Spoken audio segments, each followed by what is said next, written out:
And we've got two amazing leaders here today who have recently stepped up to new roles. Kumsal is the new CEO of Elsevier since February. Elsevier is an information analytics company that is one of the major providers of technical, medical, and scientific information worldwide. She also sits on the technology forum of the group of Relax, which is listed on the FTSE and is roughly about 8 billion. On my right-hand side, I've got Wendy, who's recently been appointed head of all EMEA and Russia for Cisco. That's the second largest region worldwide, 10 billion, 123 countries, 13,000 people. She's also the exec sponsor of the Women's Connection Community Program. So first of all, congratulations to this brilliant panel and for stepping up to the new roles. So today is really about leadership with change, and we all know that leadership is really hard. The same challenges that are facing you are facing people in the audience. This is going to be quite dramatic, as Kumsal said, but you know, political instability, the world's incredibly complex, demographic shifts, disruptive companies coming through, and all that you have to lead. So as you both recently stepped up into new roles, I would love to hear your initial views on what are some of the key strategic decisions that you're considering to make. Let's start with you, Wendy, since you're longer in the role. Not that much longer, but happy to go first. So, you know, I think it's really important, you know, certainly for me, I've been in the role now for 10 months. And if I look at that, things that are really important are, you know, listening to what's really happening in the industry, listening to your customers, be those external and internal, listening to the key transitions and how you capture those. And if I look for us within Cisco, we're going through a significant transformation at the moment as a result of the changing dynamics in the market, but also with our customers. So how we manage that and that shift of moving towards much more of a software-centric organization is an important transition for us that looks at how we innovate, how we partner, but also the skills and the capability of our people as well. Because I think about roughly 30% of the revenue will be put towards this new software shift. Correct, and it's more accelerated than that as well, actually. And if you look for us as we've grown over the years, we grow through acquisition, through our own internal development, and also through partnering as well. So that also introduces many different dynamics for both your portfolio as you drive that change, linking those items together, but also for your skills and your people, the capability that you have on board with your teams. Right, so I mean, Cisco's renowned for build, partner, build, like you said. And if you're trying to start creating more innovation internally, how do you get 13,000 people to think differently around a new culture, a new way of thinking, if you're going towards a software, direction? Yeah, you know, if I look in any transformation, the most important thing is culture and your people, and keeping your people with you on the journey as you go through these different dynamics. And, you know, if I look for ours, especially as we have in managing with each of those aspects, and you acquire innovation, but also people as you go through those steps, and you have your existing talent that you have within the organization, and you're hiring new people in as well. Managing all of those steps is important, and keeping people connected to an overall culture and set of common values and frameworks. So that's the most important thing, I believe, as a leader. Yeah, and we'll come back to the people, because I think it's a really good topic. Kumsal, you haven't had 10 months, you've had 3 months. So I'm going to be very generous with you. Oh, thank you. Very kind. What are your views? Kind. What are views? Yeah, I'm coming up to 4 months, actually, Okay. so I already have all the experience you need. Like Wendy, I'm very much focusing on innovation at Elsevier as well, and there's a lot of cultural implications of that. You need to create a culture where people are agile, they are comfortable making decisions. You have to remove this fear of failure. So there's risk-taking. I say calculated risk-taking. Don't bet the farm, but we need to be taking risks every day, and if it doesn't work, we pivot and we try something else. I mean, Elsevier, you asked about early observations, has great assets. We have incredibly competitively differentiated content sets and data sets. We built some fantastic technology capabilities over the last decade, primarily in artificial intelligence technologies. And we have 7,500 incredibly passionate people who care about advancing science and health with our customers, with scientists and doctors. So we have all the right ingredients, but we also have very established, mature business models, and we need to disrupt them ourselves. And that's not easy, to make sure you still keep going what pays the bills, but you bring disruption into the company, so you disrupt yourself instead of others disrupting you. Yeah. Okay. And you mentioned sort of the importance of AI, and you know, in a way, it's been a word that's been used a lot. Relax did a recent study that showed that 88% of all senior executives believe that AI will improve the competitiveness of the business, but only 39% of them thought that actually maximize the value. So let me quickly turn to you, to Kumzal. Why is there this gap between actually not delivering on it, and what have you seen actually really work? Like, what actually pragmatically works with AI? Sure. I mean, you asked if AI, ML is an overused word. I don't think so at all. ML and AI are actually very established technologies in our business that we use constantly to improve what we're providing to the customers. Because we're a content and data business, that comes maybe more naturally to us. We've always worked with natural language processing. We now work with speech recognition, image recognition, machine learning, supervised and unsupervised learning models, to really mine this incredible wealth we have in what used to be text. Now you can analyze like data with artificial intelligence technologies. So it's quite embedded in our business, but it takes a long time, because initially technology is a buzzword, and Wendy, you, I know, care a lot about use cases. So you need to understand what's the customer need, what's the use case, and the technology is actually an enabler. Yeah. So you have to build that connections between your technology teams who understand the technology and your product and market guys who understand the needs, and figure out how they can together work on solving customer problems. We serve multiple industries at RELX. We serve insurance, financial services, science, lawyers across the globe, and I see different levels of maturity in the adoption of AI and ML technologies. It won't surprise you, insurance is one of the most advanced, because it's an industry that very much runs on modeling and risk assessment and crunching data, so you can see how AI and ML can help that.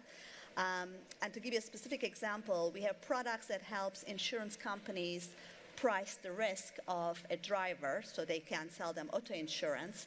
And we now use technologies called telematics that actually are either in your vehicle or they're in your smartphone, so that the risk of you can be calculated based on your actual driving behavior instead of past accidents you had, in my case 5 of them, so that doesn't give me a cutting edge when it comes to insurance, or your demographics. So that is a real value to the company and to the customer, because you can actually price the risk based on actual behavior using machine learning. You got to make sure to know who's driving the car, though, You don't right? want me driving, for sure. And so, speaking of user cases, you had a few, right? From, if you think about Cisco is at the backbone of all infrastructure. So, you know, what are some good use cases that you've seen where it works? So, you know, if I look, so there's a couple of things that are important. Depending on the organization will be at different stages to be able to absorb and, you know, progress from an innovation standpoint. So some companies are absolutely want to be in the leading seat around that change. Some will be more in what we call fast follower, you know, so wanting to understand the next group. So it's understand where your organization might be.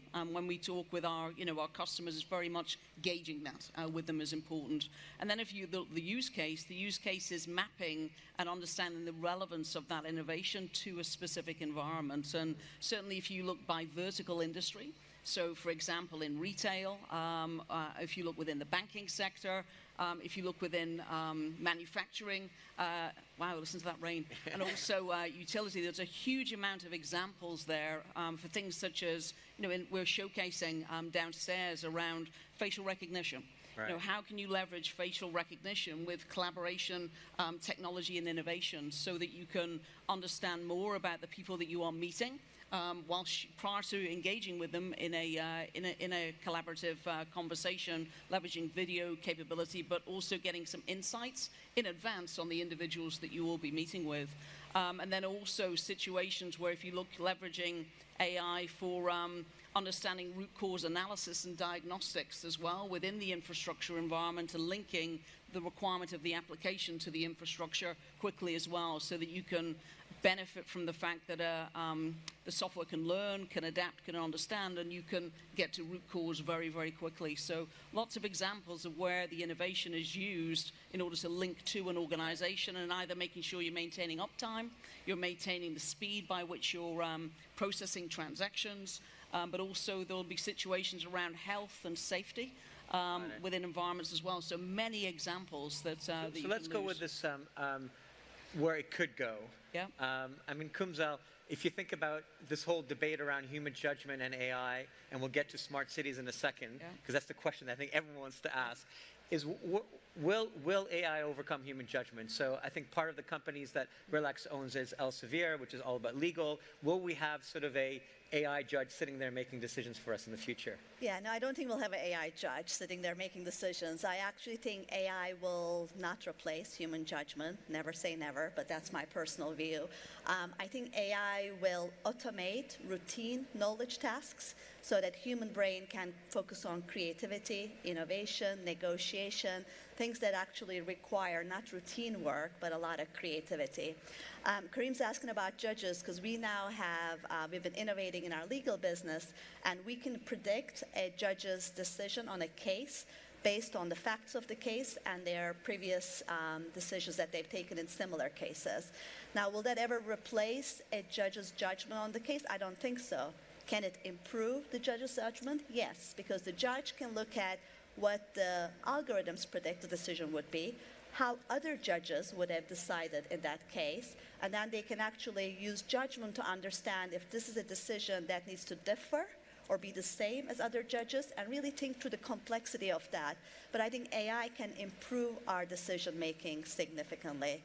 As you know, there's also a lot of debate on, is AI going to, take out employment entirely? I've read doom case scenarios saying 35 to 50% of all employment may be replaced by AI, depending on which country and which industry you look at. But I've also read a lot that says actually AI will create more employment, because that's been the history of technological innovation. Whenever there's a breakthrough technology innovation, there's displacement, but there's also more employment. And it won't surprise you that it's usually the technologists who have the pessimistic case, and it's usually the economics and the historians that have more the optimistic case. So I don't think it will replace human judgment. So you give me confidence as a consultant I'm not going to be replaced. I think that's the case, unfortunately. Smart cities. Yeah. Is it really actually happening? There's like smart hospitals, ability to detect pollution levels, so different citizens then can have curated healthcare personalized to them based on sort of how meters collect the information. I mean, where is smart cities going? Where is London going to be in sort of 5 years' time? Yeah, I mean, I would say absolutely smart cities are, out there active, all across the world. And, if we look at examples in the UK, in Manchester, there is, highly leveraged smart city capability. And a lot of back to the use cases there are around safety of the citizen. And how can you ensure that you are making sure that people within the city have a set of knowledge and awareness, of their surroundings and individuals as well. If you look in Paris, the capability around how do you actually route traffic through the city in an effective and an efficient manner. In Barcelona, around smart smart garbage collection, smart parking. There's many different examples, and and I think we're just at the beginning of where we can continue to imagine different possibilities. Okay, I'll tell you what really freaks me out. Black Mirror, which is about the use of technology for like bad things, and of course you can use AI for good or for bad, and so. With smart cities, or even sort of the impact that you have in dealing with infrastructures, cybersecurity has been coined as the new arms race. It's happening to all companies. It's happening in a global market with sort of countries as well. What are your customers saying around cybersecurity? What's worrying them? So I think that as you connect more things to each other and have more more vectors by which there can be threat and challenge. You have to have a a very strong awareness of that. We all need to, and to make sure that we understand the potential challenge, both we talk about before, during, and after. Any incident or situation may occur. So making sure that you plan, you architect, you design upfront with absolute mindfulness from a secure standpoint within your environment is important. And if I look at the way in which technology has been innovated over time, and we have some scenarios where, if you look at Facebook as an example, that has been was introduced many years ago as a platform by which people would be able to share with each other. We have within Cisco an environment called Talos. Talos is a set of cyber competency where we have access to all of the detail. You can imagine the industry that we are in around threats, around malware and challenges. So, we worked extensively with the Talos team with Facebook and identified that, that environment that was built for sharing of information in detail, there were a number of 75 different families, for want of a better term, were introduced on that environment, involving 385,000 people, where it was actually cybercrime was underway. So share of personalized detail, fraudulent information across that. So once we identified that, we were able to work with Facebook to have that removed. And another example, we were talking about this earlier, is around identity fraud. Right. Whoever you are talking to may not be the person that you believe, is in that role or that situation. So being aware and understanding that is critical. We all use lots of different chat tools and environments today, and who you think you might be connecting with may not be that person. Yeah, I think, Kumzal, you coined the word morally paranoid in terms of your approach to cybersecurity. Yeah. And then if you kind of cross the bridge of identity, I mean, you guys... Sure. I mean, we also have a lot of identity fraud services that we provide to our customers so they can detect fraud when it's happening. And I said to you, Kareem, before, I think we all need to be in a constant state of paranoia when it comes to cybersecurity, because unfortunately, these criminals are incredibly sophisticated and they innovate constantly different ways of accessing our information. So I think morally and intellectually and physically, we need to live in a constant state of paranoia. At RELX, we try to do a lot around prevention, detection, and mitigation, the three pillars. And I always think of it as a house. So first, you need to make sure you do everything you can from preventing anybody coming in. Then you need to make sure you have everything possible to detect the minute somebody comes in, because you can mitigate the time that they've spent in the house. And then you need to mitigate it by segmenting. Maybe I would say, lock every room in the house so that if they get to a room, they can't get to the other room. So there's a lot that we do around data segmentation. So God forbid, if an incident happens, you can actually mitigate the impact by ensuring that it's a smaller data set versus a larger data set. And most of the errors are human errors, right? It's a lot of phishing. Right. Yeah, unfortunately, phishing, we do a lot of training with our employees. We do constant phishing tests. People who fail it actually get trained again. If you fail it more than twice, there are consequences. So it creates paranoia in our employees as well, too. But human error is one of the easiest ways to break the chain. So we all have to be on high alert all the time. And there's also that situation to your house analogy. There may well be somebody is in your house already and you don't realize, because the threat comes from within. And as we're connecting more and more things, in devices that you would never have thought would ever be connected, that's your own secure environment, plus those of other organizations and partners that are connecting you to as well. You have to have all of that detail too. Absolutely, because you're opening more doors. Yeah. So I'd love to shift this last third of the conversation around both of you, around purpose and around Kumzal and Wendy. And so I kind of set the scene at the beginning that leadership is tough, because not only are you supposed to be delivering performance and deal with transformation because you're disrupted, but then doing it in a way that drives purpose. And that, again, is another, whether it's a buzzword or not, is everyone's thinking about it, which is the ability to contribute back, not only to your own organization, but have greater contribution to society and communities. Let me start with you, because we've briefly talked about this, but what is leadership with purpose? And purpose is so important, and this is increasingly more important as younger generations come in terms of doing your very best and getting engaged. We know that engagement drives performance and purpose drives engagement. At Elsevier, I almost feel embarrassed that we have it easy because we are in an industry that's about advancing science and health. So our people genuinely care about that. They care about science, they care about discoveries, they care about connecting the dots, they care about supporting the scientists so they can actually connect the dots. And same thing on the healthcare side, we care about improving patient outcomes and improving patient care. So that is an incredible asset and a blessing we have at Elsevier, so people feel really connected to what they do on a day-to-day basis. So for me, that's really important because every time I meet with a customer, I feel very energized about the possibilities of how we can help them advance science and healthcare. I also, on a personally as well, I care about developing women so we can see more senior women in the world. It's been an absolute pleasure to meet Wendy through this process. So that is something that also gives me purpose at work. I sometimes say, I said a few times, I'm more excited about becoming a female CEO than about becoming a CEO. So that's something that gives me a lot of purpose at work to develop younger women so that they can get senior positions in the company as well. Yeah. And same question to you on purpose, but also I know you're incredibly motivated and sort of inspiring to many other women as well.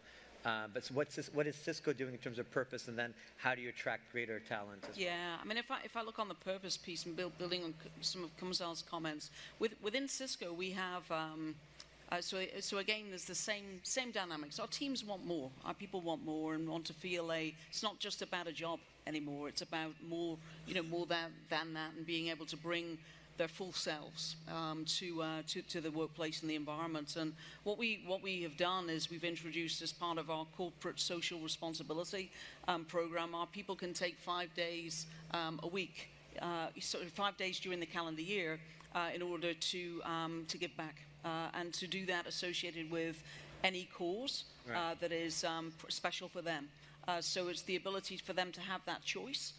Is a powerful one, and something that we have recently done is we have invested in a broader partnership with Global Citizen, and Global Citizen is a scheme to try and reduce extreme global hunger by 2030. And just last week we announced some more investment towards that as a partnership. So there's some bigger items that we do as an organization globally, and then the ability for our people and our teams to have a level of their own choice around causes that are important for them as well. And one of the things that we've learned as a firm working with CEOs worldwide for many, many years is that things have shifted where it's used to be command and control, and today it's much more around the more self-awareness and curiosity the leaders have, the greater chance they have to enable an organization, and that the learning never stops. I'd love to hear sort of what learnings have you had, and how is your leadership style going to continue over the next sort of, for your entire career? How do you keep learning? I think it's a journey, and it's constant learning. I always tell to people it's really important that you learn and evolve, but you also need to be authentic, and you need to keep what is the core of you and what makes you you. So it's that balance of evolving in areas we need to evolve, but making sure we're being authentic to ourselves. If you're asking me about I had incredible mentors and sponsors throughout my career that gave me really invaluable feedback. Some of them I chose to ignore, and I'm glad I did. I was told early on in my career that I'm too nice to advance into a leadership position, and I felt I can continue to be nice and also be an effective leader. But I also got some really good advice about letting go of control. The more senior you get, the more it's about empowering your people, creating accountability, and letting them run with things. And I tend to have a tendency to want to control everything. So that's something I had to learn over time to let go. Yeah, and yourself? I think it's accepting that it is continuous learning. And no one can ever know everything. And acknowledging that, listen to your teams, work with your team. And surround yourself by great people and people who are better than you. And then you will, you build that next wave of talent within the organization, and get them to work with each other on things as well, so that everyone thinks a level up from the seat that they're in today. And if you give that room to your team, they will really appreciate it. Right. So final question, because I think we're out of time. you're not only great leaders in tech, but great women leaders in tech. What advice would you give to other women as they progress in their career? I would say be your authentic self and go for it. And not be nice, or sometimes. I would say if you have an opportunity to live and work abroad, do it. And also, if you if you're presented with an opportunity, don't qualify yourself out straight away. Take a few risks in your career is important. I can't thank you enough. It's the reason why we're so inspired is the fact that you guys, in my view, are the next wave of CEO leadership that not only are going to drive performance, transformation, but in a way that's incredibly meaningful and pushing the diversity angle. So thank you so much for your time, and let's give a big round of applause.